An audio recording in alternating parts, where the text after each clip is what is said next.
Olá, sou a professora Leila Santos, bióloga e apaixonada por ciências da natureza.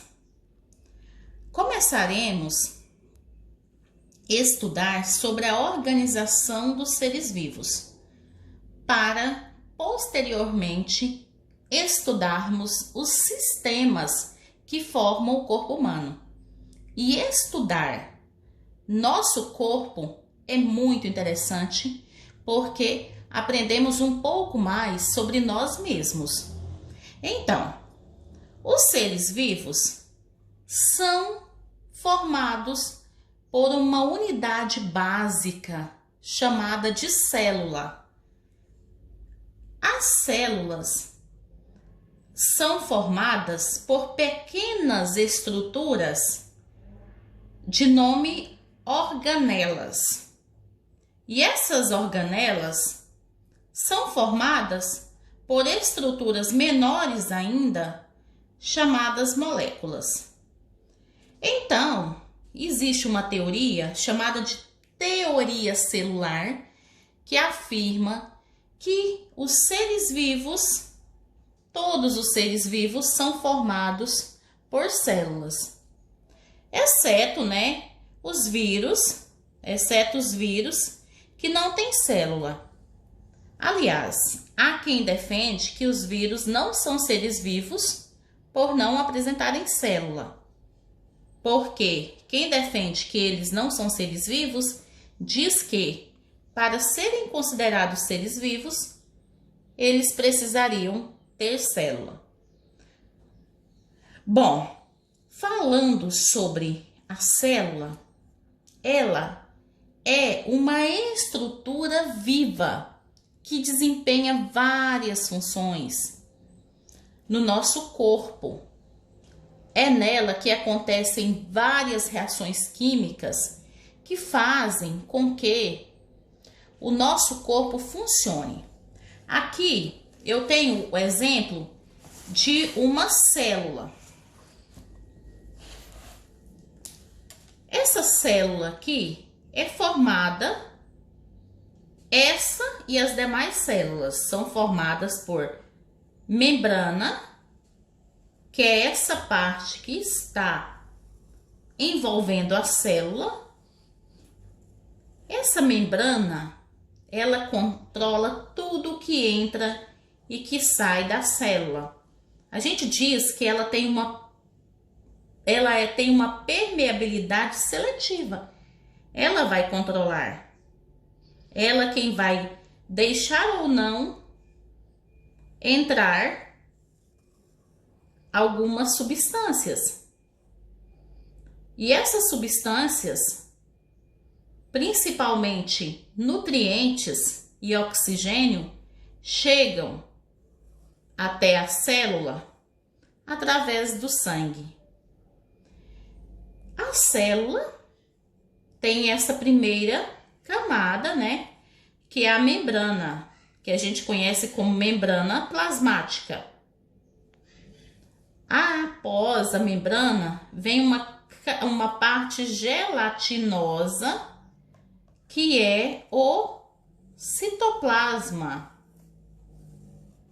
O citoplasma, ele se parece com uma gelatina, conforme eu disse, e abriga as organelas. As organelas é como se fossem órgãos, pequenos órgãos da célula. Assim como o nosso corpo tem órgãos como coração, pulmão, cérebro, estômago, a célula também possui as organelas, que são conhecidas como lisossomos, ribossomos e assim por diante. São várias células, são várias organelas, aliás, que a célula apresenta. A gente vai ver sobre essas organelas. E a célula também tem outra parte chamada núcleo. É no núcleo que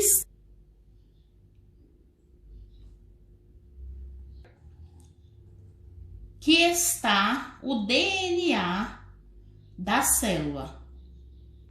O núcleo possui ao seu redor uma fina membrana que recebe o nome de carioteca.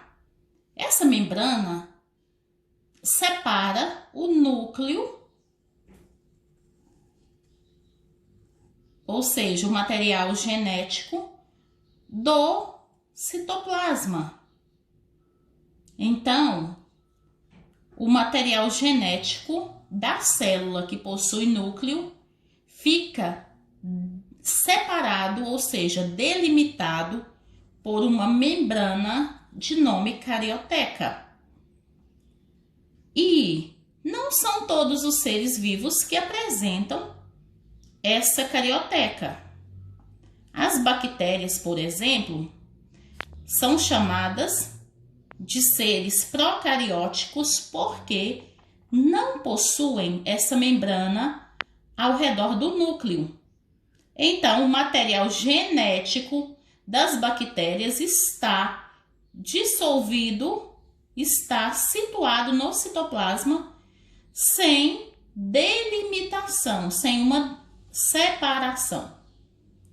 Já os demais seres vivos, como plantas, animais, protozoários, fungos, apresentam essa membrana celular, essa carioteca, separando o núcleo do citoplasma. Então, esses seres vivos que têm a carioteca são chamados de eucariontes ou eucarióticos. Vamos ver como é que está a organização dos seres vivos, desde a parte mais simples até a sua organização mais complexa. Existem organismos com apenas uma célula. São os unicelulares. Uni quer dizer, vem de única, né? Fácil. Exemplo, nós temos as bactérias. E tem os multicelulares, que apresentam várias células. E dentro desses organismos multicelulares, existem os menos complexos e os mais complexos. Os mais complexos têm uma organização também mais complexa. Eles se organizam em átomos, moléculas, organelas, células, tecidos, órgãos, sistema e o próprio organismo, que é o ser vivo completo. Então, vamos compreender o processo. O átomo é a menor estrutura que existe. Ele não é um ser vivo. Porém, quando vários átomos se juntam, formam uma molécula. E várias moléculas, ao se juntarem, formam as organelas.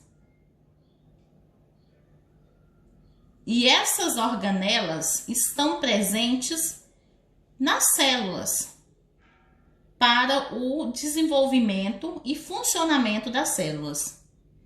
As células que desempenham a mesma função se juntam e formam um tecido. E vários tecidos que desempenham a mesma função ou função parecida formam os órgãos. Órgãos como estômago, pulmão, coração, os ossos, conforme eu já disse. E vários sistemas como o sistema cardiovascular, sistema digestório, sistema respiratório, sistema esquelético. se juntam e formam um organismo, que já é o próprio, já é ser vivo, já é o ser vivo completo, né?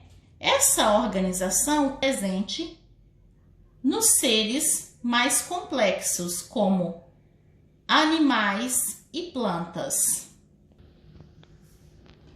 As células realizam várias reações químicas para que possamos sobreviver, respirar, comer, eliminar resíduos, raciocinar, reconhecer o ambiente e nos movimentar são algumas das ações que nós precisamos realizar. Para isso, as células se reúnem e formam tecidos. Então, várias células que desempenham as mesmas funções se reúnem e formam os tecidos. Nesse caso aqui eu tenho o exemplo de um tecido muscular.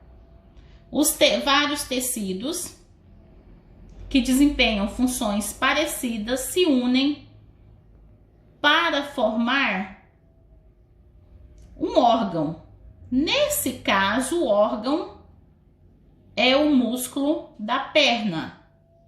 E vários órgãos, como o músculo da perna, o músculo do braço, os músculos da face e outros músculos, se unem para formar um sistema, que nesse caso nós chamamos de sistema muscular. Lembrando que o nosso corpo é formado por mais de 600 músculos. Célula, a unidade estrutural. Estrutural porque as células são como tijolos. Elas se organizam para dar estrutura aos tecidos do corpo humano, assim como os tijolos se unem para dar estrutura a uma casa. Mas as células não são todas redondinhas, conforme eu mostrei há poucos minutos naquela imagem. Elas apresentam vários formatos. Por exemplo, aqui nós temos as células vermelhas do sangue, que são as hemácias. Elas têm uma estrutura bicôncava. Aqui nós temos um neurônio, que é a célula, a principal célula presente no sistema nervoso.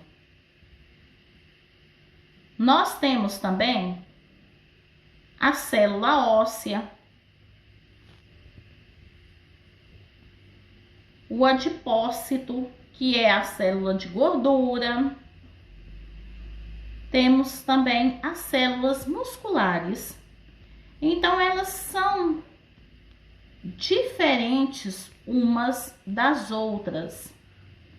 Também temos, não está representado aqui, mas nós temos as células reprodutoras, que são o espermatozoide e o óvulo, que também tem formato diferente. Conforme eu mostrei para vocês no início do vídeo, a célula apresenta 3 partes principais: membrana plasmática, citoplasma e núcleo. Membrana plasmática, nessa figura, né? E a membrana plasmática numa célula real. O citoplasma, região gelatinosa, e o núcleo da célula. Esse esquema, aliás, esses 2 esquemas aqui, são de células eucariontes, porque a célula procarionte ou procariótica o DNA dela, que é o material genético, não está separado por uma membrana aqui ao redor. Então, o material genético está solto aqui no citoplasma. Uma importante comparação que eu sempre gosto de usar é você imaginar a célula, imagine um ovo. A casca do ovo pode ser comparada à membrana da célula. A clara do ovo pode ser comparada ao citoplasma. E a gema pode ser comparada ao núcleo da célula. Dessa forma, você compreende mais fácil a estrutura básica da célula, né? As três partes principais, os seus componentes principais. Lembrando que o DNA da célula vem, no caso da célula eucariótica, fica nessa região aqui. E a palavra DNA, importante, está o significado aqui. Significa ácido desoxirribonucleico. Então, o DNA é um tipo de ácido que contém as informações genéticas das características dos seres vivos. Nele estão informações sobre a cor dos nossos olhos, os nossos cabelos, informações herdadas dos nossos pais e das nossas mães.